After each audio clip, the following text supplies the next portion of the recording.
So we all know that low tyre pressures are the absolute key to sand driving success, along with, of course, judicious use of momentum and, as ever with four-wheel driving, picking the correct line. But just how much difference do tyre pressures make? Well, I brought the Ranger here to find out.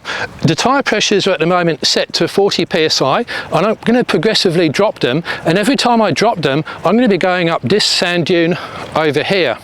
Now, it's not a super difficult sand dune, but it is going to be difficult enough to demonstrate the effect of low tyre pressures. Now, the sand itself, it's a fairly hot day. You can see that if I dig down enough, it's actually a bit cooler, but it's not hyper fine, super soft sand, but it's certainly soft enough to warrant lower tyre pressures, and therefore we should start to see quite a difference as I drop those pressures down from 40 psi.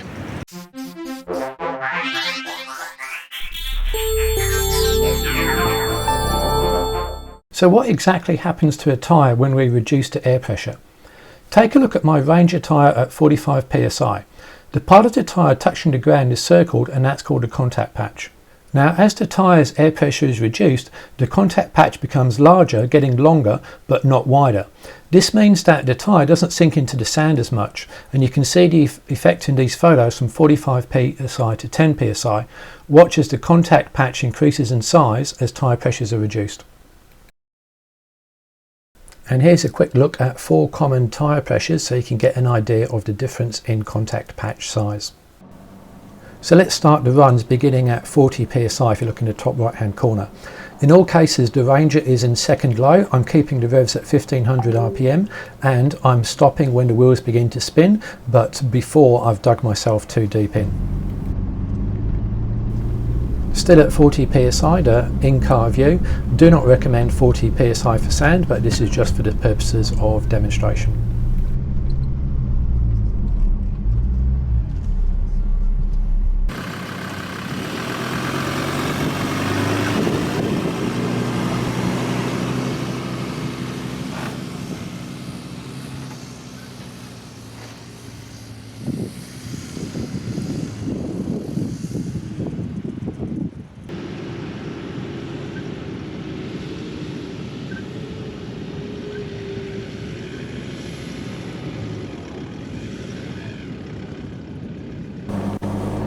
Now we've dropped 10 psi out of the tyres to 30, so again we're up the hill, 1500 RPM. Let's see if that makes a difference.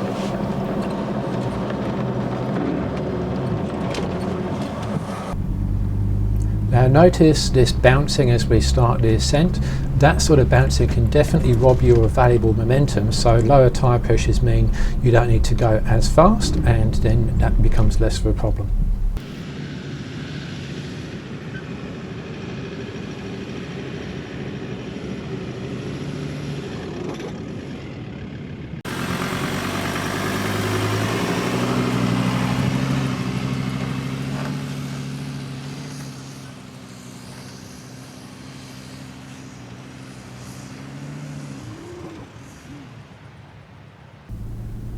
Now 40 to 30 psi is quite a lot of air out of the tyres, but not that much of an increase in contact patch, yet as you can see it makes a difference.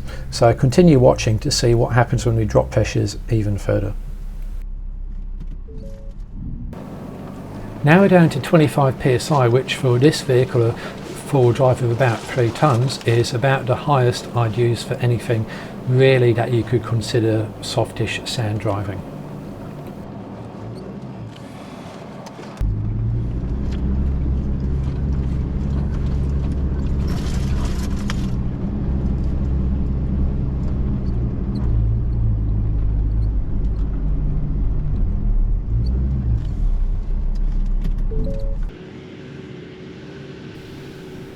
This run is at 20 psi. Now, the correct sand driving pressure really depends a lot on the vehicle, the tyre, the softness of the sand, etc. But for a four-wheel drive like the Ranger, a good rule of thumb is simply to take the manufacturer's placard pressure, which in this case is 35 to 38 psi, divide it by 2, and that's your starting point for soft sand.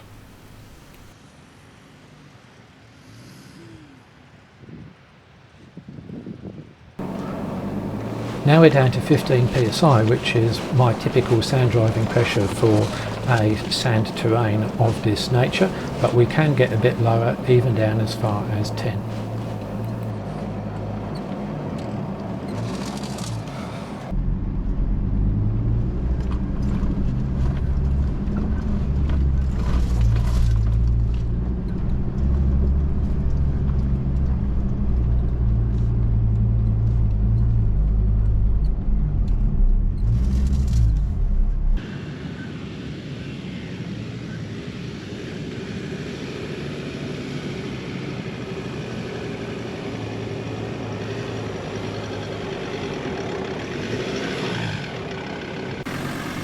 Generally in sand you follow the ruts because that's easiest to drive on as the sand has been compacted, and it's also generally been a successful line for other people, and the ruts also give you some stability from side slopes as well.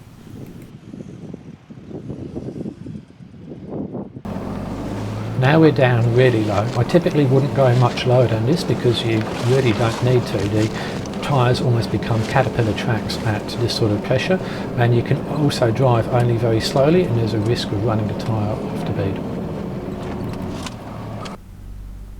So for this area, if I did need to drop down to 10 psi, for example, to escape a beach or some other soft situation, I'd normally pump the tyres back up another 3 or 4 psi to maybe 14 or 15 and continue on my way, unless the conditions were such that it was so soft I had to remain at 10 for the duration.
So it's important to remember that tyre pressures and contact patch are non-linear.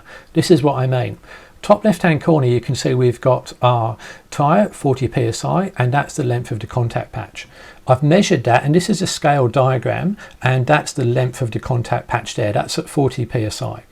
We would drop the pressures by 10 psi and you can see it gets a little bit longer but not really any wider. And then we go to 20 psi, another 10 psi drop, and it gets quite a bit longer as well. And we go from 20 to 10, another 10 psi drop, and it gets even longer again. Now in terms of percentages, this is what it looks like. From 40 to 30, that's a 4% increase in contact patch area. From 30 to 20 is a 19% increase on top of that. And from 20 to 10 is a 28% increase in contact patch area.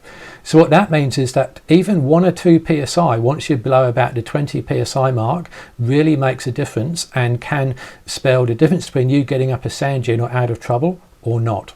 So let's look at the results then. This stick here shows where the car got to at 40 psi, and frankly I'm a bit surprised it even got that far. I think the only reason was I'd already compacted the sand quite well and it was going in a straight line. And that's one big tip about sand driving: if you can drive in a straight line, you're making 2 sets of ruts, not 4, and the more compacted the sand the better. So 40 psi is all we got to here. Then we dropped pressures down to 30 and we got a bit further. Again, I was just coming off the throttle as soon as I felt that wheel spin, and yeah, a little bit further, a significant amount, and then we got all the way up here So this is the 20 psi mark. Now you're thinking, okay, that's 20, over there's 30 and there's 40. There's not much difference between 40 and 30, and yet there's a big difference between 30 and 20. Why is that? The answer is tyre pressures are not linear. So the difference in contact patch increase between 40 and 30 is less than the difference between 30 and 20, even though it's 10 psi at a time, and that's why the car is able to get up this far at 20 psi. Now this is the 15 psi mark now, and again there's a significant difference between the 20 and 15, because in percentage terms, you think about it, what's the percentage difference from 15 to 20 as opposed to the percentage difference from, let's say, 20 to 25? It's greater from 15 to 20, so that contact patch is really starting to bag out now, and that's why we got this far. 10 psi, it's the same story again, with that contact patch is really starting to get long now. Every psi you drop underneath 20 psi makes a difference. I've had cars which have made a dune or not with a 2 psi difference. It's that significant. Now you're thinking, okay, how come it didn't get all the way to the top? Well, this is where the sand dune's a bit imperfect, because you can see it curves slightly, and that curve meant that the Ranger was starting to put 4 ruts in as opposed to 2, and you could sort of see that diagonal wheels were starting to slip, and that's why it didn't quite make it to the top, even though it was at 10 psi. I thought that the tyre pressures could have got it there, just this curve at the top here was enough to stop it. So imagine your index finger like your tyre at 40 psi, then you put 3 fingers together, and that's like your tyres at 10 psi. So why did lower tyre pressures work?